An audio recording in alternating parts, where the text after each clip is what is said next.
لوگوں نے اللہ کی قدر کا حق ادا نہیں کیا۔ اگر لوگوں کو پتہ چل جاتا اس کی شانوں کا، اس کی عظمت اور اس کی رفت کو جانتے تو کبھی بھی نافرمانی نہ کرتے، اس کے حکموں کو نہ ٹالتے۔ اللہ کے حکموں کو ٹالنے کا سبب کیا ہے؟ صبح جاگ نہ آنے کا سبب کیا ہے؟ اللہ کے حکموں کو توڑنے کا سبب کیا ہے؟ اس کے قانون کو، اس کے نظام کو نہ ماننے کا سبب کیا ہے؟ اس پر عمل نہ کرنے کا سبب کیا ہے؟ لوگوں نے اللہ کی قدر کو ہی نہیں جانا۔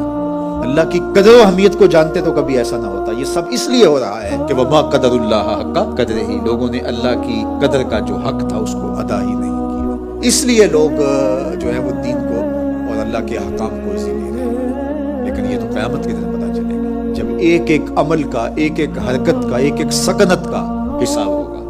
حرکت کا تو حساب ہوگا ہی ہوگا، سکنت کا بھی حساب ہوگا، یعنی جو ہم نے کیا اس کا بھی حساب ہوگا اور جو کرنا چاہیے تھا نہ کیا اس کا بھی حساب ہوگا۔ ہم نے جو حرکت کی اس کا بھی حساب ہوگا اور جو حرکت نہیں کی ہے، وہ جو درمیان میں وقفہ تھا، اس کا بھی حساب ہوگا۔ بلکہ ایک حدیث میں آتا ہے لا تزول قدم عبد یوم القیامہ حتی یسأل عن اربع، قیامت کے دن اللہ بندے کے قدم اپنے سامنے سے ہٹنے نہیں دے گا جب تک اس سے 4 سوال نہیں پوچھ لے گا۔ اسے 4 سوالوں کا جواب دینا پڑے گا۔ عن عمرہ فیما افناہ وعن شبابہ فیما بلاہ، اس کی عمر کے بارے میں پوچھے گا کہاں گزار کے آیا زندگی۔ اللہ اکبر۔ وہ تو ایک شاعر نے کہا تھا قبر کے منظر کو کہ کونڈ چک کے پوچھنا ہے پھر سائیاں راتاں پچھلیاں کتھے گزاریاں تھی۔ وہ تو پوچھے گا اللہ، ایک ایک لمحہ پوچھے گا۔ عن عمرہ فیما افناہ، عمر کہاں گزاری، کہاں برباد کی عمر۔ اچھا عمر میں بچپن بھی ہے، جوانی بھی ہے، بڑھاپا بھی ہے، لیکن الگ سوال ہوگا۔ دوسرا سوال عن شبابہ فیما ابلاہ، اچھا جوانی کہاں گزاری۔ عمر کے اندر جوانی آتی ہے لیکن جوانی کا ایک الگ سے سوال ہوگا، اس لیے کہ زندگی کا نقطہ کمال جوانی ہوتی ہے۔ آوارگی میں تو نہیں گزاری، مجنوں تو نہیں بن کے گزاری، چوکوں اور چراہوں کے اندر نظر کی بدکاریاں تو نہیں کی، تم نے اپنی خواہشات کی غلامی تو نہیں کی۔ تیری جوانی کی ضرورت تو محمد عربی کے دین کو تھی، تو نے جوانی کہاں کاٹ دی، کہاں گزار دی۔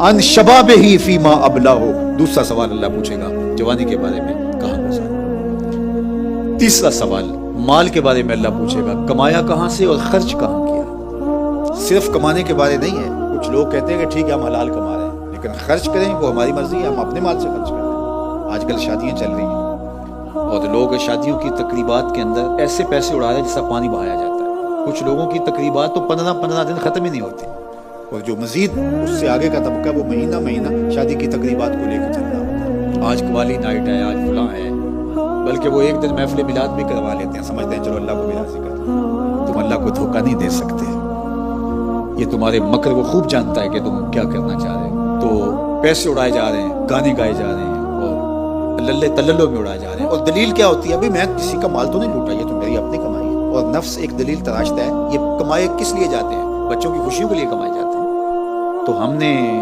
خوشی بھرپور کرنی ہے، لیکن اللہ قیامت کے دن اتنی دیر تک قدم بندے کے سامنے سے ہٹنے نہیں دے گا جب تک یہ سوال نہیں پوچھ لیتا کمایا کہاں اور خرچ کہاں کیا۔